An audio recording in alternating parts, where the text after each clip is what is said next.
কিছুদিন আগে এক নেতা আমাকে প্রশ্ন করেছিল যে রাজ, ঢাকা শহরে আসলে কোনো গরিব নাই।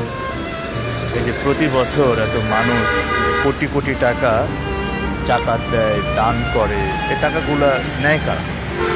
এত ফকির মিসকিন, এত গরিব কোথেকে আসে? হ্যাঁ, আসলে ওরকমের কোনো গরিব নেই, বুঝতে পারছি, এগুলো পাতানো গরিব। আসলে আমি ওই নেতার কথার আমি কোনো উত্তর দিতে চাইনি, কারণ আমি তর্কে যেতে চাই না, আমি তর্ক জিনিসটা পছন্দ করি না। এটা সত্যি যে প্রতি বছর রমজানের ঈদ, কোরবানের ঈদ এবং শুক্রবার বাইতুল মোকাররমের সামনে দেখবেন যে অনেক বড় বড় কোটিপতিরা তারা নামাজ পড়ে শেষ করে এসে পাঞ্জাবের পকেট থেকে টাকার একটা বান্ডেল বের করে, যে সকল ভিখারিরা সারিবদ্ধভাবে বসে থাকে তাদের সকলের হাতে 50 টাকার নোট, 50 টাকা দিতে দিতে যায়, বা 20 টাকা বা 100 টাকার নোট এমন দিয়ে যায়। এমন করে দেখা যায় যে সে যদি ধরেন প্রতিজনকে 100 টাকা করে দেয়, তাহলে তার দেখা যায় যে 100 জনকে সে 10,000 টাকা দান করছে, অর্থাৎ সে 100 জনকে 10,000 টাকা দিয়েছে। হ্যাঁ, এটা অনেক মানুষকে সে দান করলো 100 টাকা করে, সেই জিনিসটাই ফুটানো হয়। কিন্তু এক প্রকারের লোক দেখানোর দান বলা হয়, সেটাকে এক প্রকারের আসলে তেমন আলোচনা হবে না এমন দান বলা হয়। কিন্তু আসলে আমরা যদি একটু বুদ্ধি করে, আমরা যদি একটু সমন্বয় করে যে না, এই 10,000 টাকা 100 জনকে না দিয়ে আমি একজনকে দিই, একজনকে 10,000 টাকার মধ্যে যে কোনো একটা মানে একটা ছোটোখাটো একটা ব্যবসা, যেটা সে হেঁটে হেঁটে চা বিক্রি করবে, বিস্কুট বিক্রি করে, এমন একটা কোনো একটা কর্মস্থানে যোগদান করে দেওয়া যেতে পারে।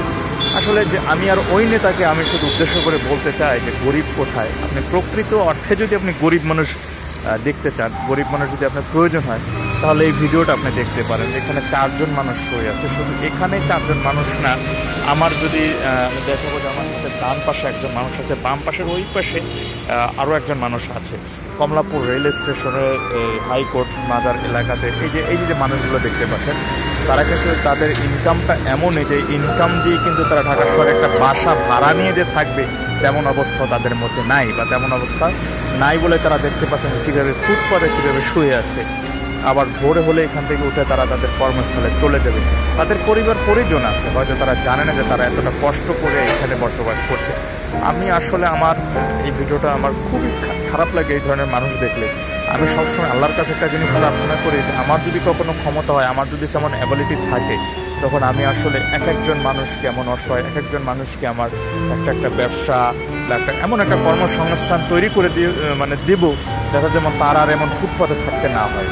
হ্যাঁ, শত শত মানুষকে 100 টাকা করে 10,000 মানুষ, 100 মানুষকে 100 মানুষের মধ্যে 10,000 টাকা বিতরণ না করে 10,000 টাকা একজন মানুষকে দিয়ে কিন্তু একটা আজীবনের জন্য কিন্তু তার আর ভিক্ষা করতে হবে না, তার আর অন্যের কাছে হাত পাততে হবে না, এমন ব্যবস্থা করে দেবো যদি আল্লাহ কোনোদিন আমাকে সেই ক্ষমতাটা দিয়ে দেয়। তবে আমি শুধু যদি এই ভিডিওটা কোনো উচ্চ পর্যায়ের কোনো ব্যবসায়ী বা কোনো একজন সমাজসেবী বা একজন যদি ক্ষমতাধারী ব্যক্তি যিনি পারেন, তিনি চাইলে মন থেকে পারেন যে না, তার জাকাতের 50,000 টাকা 200 মানুষের মাঝে বিতরণ না করে একজন গরিব, 2 জন অসহায় গরিব মানুষকে সারা জীবনের জন্য প্রতিষ্ঠিত করে দিবেন, একটা ব্যবসা বা একটা চাকরি বা একটা কাজ এমনভাবে ধরাই দিবেন যাতে তার কখনো আর ভিক্ষা করতে না হয়, অন্যের কাছে হাত পাততে না হয়, অন্তত পক্ষে এই অভিশপ্ত জীবন থেকে সে যেন বের হতে হয়, এমন একটা অনুরোধ থাকবে, একটা রিকোয়েস্ট থাকবে।